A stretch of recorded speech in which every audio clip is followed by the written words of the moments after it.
అందరికీ నమస్కారం. అమ్మ మాట అమ్మాయి బాట ఛానల్కి స్వాగతం. మనకి కూచిపూడి గ్రామం నుంచి ఒక రిక్వెస్ట్ వచ్చింది. కూచిపూడి దగ్గరలోనే అయ్యంకి అనే ఊర్లో ఒక బాబుకి మనం ట్రైసైకిల్ ఇచ్చాము. అది చూసి ఈ అబ్బాయి మనకి రిక్వెస్ట్ పంపించారు. ఒక బిల్డింగు అవన్నీ చేసే షాప్ దగ్గరికి ఈ సైకిల్ రిపేర్ అవన్నీ వస్తుండటం చూసి నాకు సైకిల్ పాడైపోయింది, సైకిల్ కావాలి అని కబురు చేశారు. అతని పేరు పెద్ది పాములు, కూచిపూడిలోనే ఉంటాడు. అతను పూర్తిగా అస్సలు నడవలేడు, కింద తేకుతుంటాడు, మాట కూడా సరిగ్గా రాదు. అలా అని నేను నడవలేనని అతనేమీ ఖాళీగా కూర్చోలేదు. అతను ఒక కొట్లో గోని సంచులకి తాళ్ళు ఊడతీయటమో ఏదో పని రోజు చేస్తుంటాడంట. వచ్చి టైం ప్రకారం వచ్చి తన పని తను చేసుకెళ్తాడు. నాకు సైకిల్ ఇప్పించండి అని తనకు వచ్చిన మాటల్లోనే నాకు చెప్పాడు. మాటలు కూడా రావటం లేదు. ఆ పక్క షాప్ అతనికి ఎవరో ఎప్పుడో ఒక సైకిల్ ఇచ్చారంట. ఆ సైకిల్ ఇప్పటికీ ఒక 50 టైమ్స్ రిపేర్ వచ్చి ఉంటుంది అని అన్నారు. నేను కూడా ఫ్రీగా చేసి పెడుతున్నాను మేడం, నా వంతు. అతనికి డబ్బులు కూడా ఉండవు కదా, అతనికి ఇబ్బంది. అక్కడ తాళ్ళు అవి తీస్తేనందుకు కొంచెం అమౌంట్ వాళ్ళు ఇస్తున్నారు, నడవలేని వాళ్ళు ఎందుకు అని తోసేయకుండా అతనికి కూడా ఒక ఉపాధి కల్పించారు ఆ షాప్ అనేసి చెప్పాడు అతను. చాలా సంతోషంగా అనిపించింది.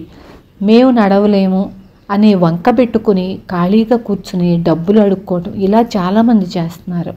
అది మనం ఎంకరేజ్ చేయకూడదు. వాళ్ళకి ఒక మార్గం చూపించాలి, జీవనోపాధి.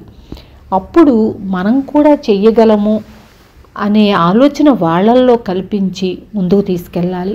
నేను సైకిల్కి ఆర్డర్ ఇచ్చి సైకిల్ పంపించాను. నిన్న అంటే థర్స్డే శ్రీను వెళ్ళి అక్కడ ఉండే 2-3 పెద్దాళ్ళ ముందు సైకిల్ ఇవ్వటం జరిగింది. చాలా హ్యాపీగా ఫీల్ అయ్యాడు అతను. ఇప్పుడు దాకా రిపేర్లు చేసుకుంటూ చాలా అవస్థపడ్డాడంట పాపం.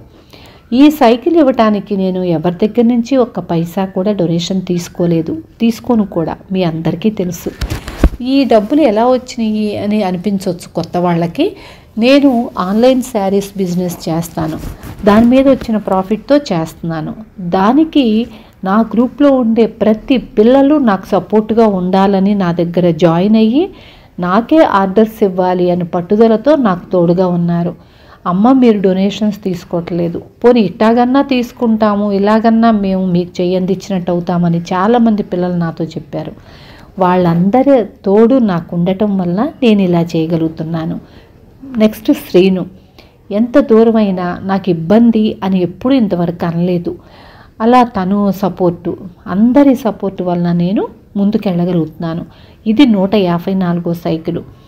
ఇక ముందు కూడా మనకు వచ్చిన ప్రతి రిక్వెస్ట్ని మనం ఇవ్వాలి, ఇస్తాం కూడాను. అందుకు మీ అందరి సహాయము సహకారము, ఆ భగవంతుని సహకారము నాకుంటే తప్పకుండా మనం ఇవ్వగలుగుతాం. ఈ వీడియోని మీరు స్కిప్ చేయకుండా చివరి వరకు విని వీడియోని షేర్ చేయండి, లైక్ చేయండి, స్టేటస్లో పెట్టండి.